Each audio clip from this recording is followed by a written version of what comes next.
Oke, tanpa berlama-lama lagi, let's the play and watch this review.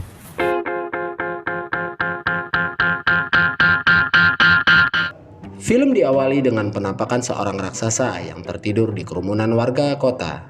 Ya, raksasa tersebut adalah Biksu Tang.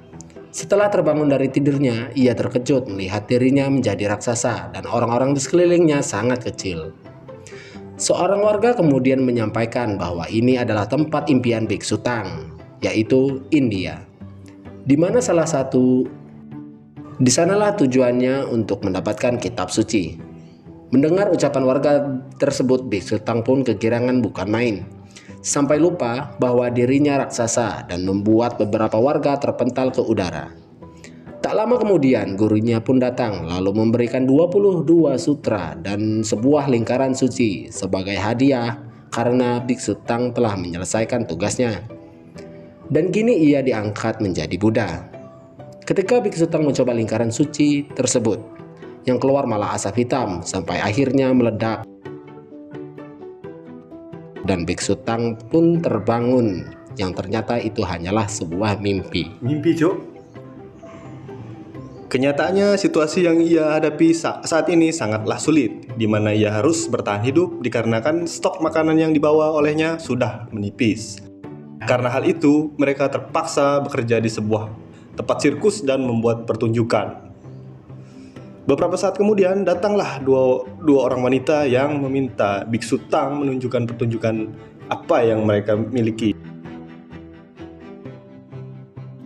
Walaupun dibayar setengah harga, Biksu Tang segera meminta murid-muridnya untuk membuat atraksi terbaik mereka. Alih-alih menghibur, pertunjukan yang diberikan Wu Jin malah membuat anak wanita itu menangis ketakutan. Biksu Tang pun dimarahi oleh kedua wanita tersebut dan meminta uang mereka dikembalikan. Mendengar kegaduhan tersebut, para warga mendatangi Biksu Tang dan menyalahkannya. Biksu Tang meminta warga tersebut bersabar karena ia masih punya satu lagi pertunjukan yang akan dilakukan oleh Sun Wukong. Bukannya membuat pertunjukan, si Sun malah terjatuh menghadap tanah yang membuat warga semakin bingung apa yang sebenarnya dilakukan oleh Biksu Tang dan para muridnya.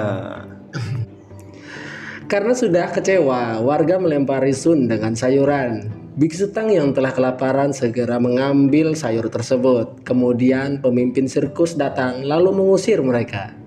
Ia juga mengatakan bahwa pertunjukan yang mereka lakukan tidak layak. Biksu Tang memohon satu kesempatan pada pemimpin sirkus dan meminta Sun Wukong untuk menampilkan pertunjukan terbaik. Seketika Sun bangun dan meminta Wu Jin untuk memukul kepala. Terkejut ketika kepala Sun yang tadinya hancur kembali pulih. Situasi menjadi kacau karena Sun marah ketika dipanggil keranakal oleh gurunya. Biksu Tang menyanyikan lagu andalan dengan harapan dapat menenangkan Sun. Tapi apalah daya, Sun malah menghancurkan semua yang ada dengan tariannya. Mereka tak enak dengan pemilik sirkus. Biksu Tang pun memilih pergi dari tempat itu. Dan film pun dimulai.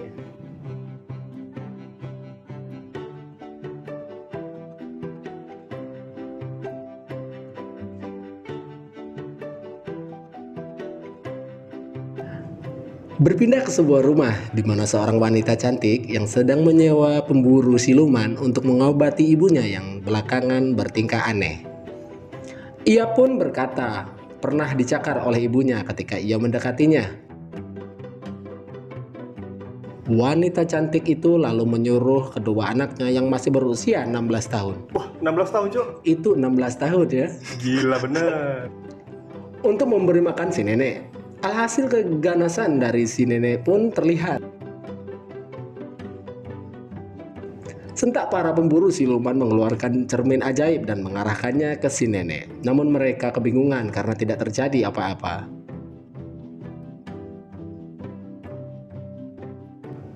Mereka juga mencobanya pada kedua anak berusia 16 tahun itu dan masih tidak bereaksi apa-apa.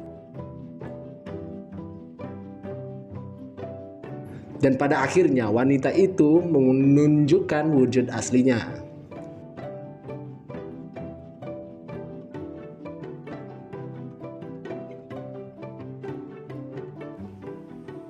Di sisi lain diperlihatkan Sun Wukong sedang dihukum oleh gurunya karena perbuatan onar yang ia lakukan di tempat sirkus. Beberapa saat kemudian setelah menghentikan hukumannya, Biksu Tang mulai menceramahi ketiga muridnya tersebut. Dan dengan sombongnya, Biksu Tang mengatakan bahwa ia bisa mendapatkan kitab suci seorang diri, apalagi dia dapat menggunakan jurus tapak Buddha yang sangat kuat.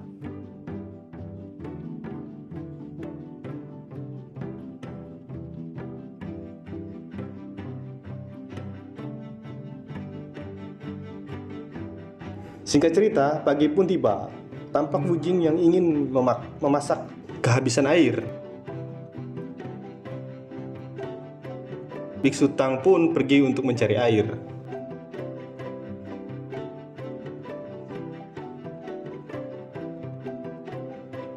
Belum lama berjalan, ia melihat sebuah rumah besar. Lalu Biksu Tang pun mengetuk pintu rumah tersebut dan keluarlah para wanita cantik. Biksu Tang pun mengatakan bahwa ia hanya ingin meminta sedikit air, namun mereka malah meminta Biksu Tang dan murid-muridnya untuk makan di rumah tersebut.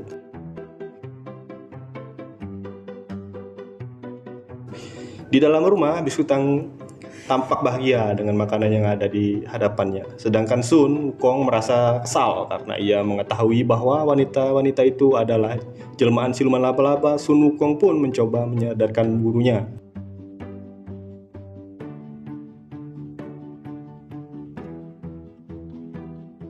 Dengan cara memprovokasi siluman laba-laba itu, namun yang ia lakukan malah membuat Biksu Tang marah dan akhirnya mengusir para muridnya.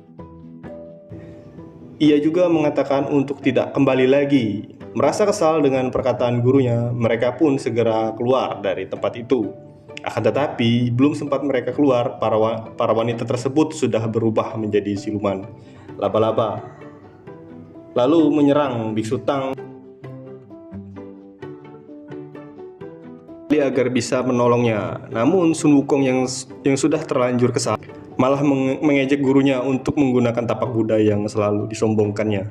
Merasa tak tega melihat gurunya teriak-teriak tak karuan, Sun Wukong pun menolongnya. Terjadilah pertarungan di kedua belah pihak. Siluman laba-laba itu pun dapat dilumpuhkan, namun sayangnya Wu Jing teler setelah terkena racun di wajahnya saat melawan salah satu siluman laba-laba. Ya, Wukong yang merasakan keanehan lalu menghancurkan lantai rumah itu dan akhirnya membawa mereka masuk ke sarang laba-laba. Tak lama kemudian muncullah sang ratu laba-laba dengan ukuran yang lebih besar dan membuat nyali Biksu Tang menciut. Akan tetapi tak butuh waktu lama, Wukong pun berhasil menangkap kepala satu siluman tersebut. Biksu Tang ingin mengakhiri ratu siluman laba-laba itu dengan damai menggunakan nyanyian anak-anaknya. Namun belum sempat melakukan apapun, kepala sang ratu laba-laba itu sudah hancur. Merasa kesal dengan yang dilakukan Wukong, Biksu Tang kembali menceramahinya. Setelah keluar dari sarang siluman itu, Biksu Tang pun memilih untuk menyendiri.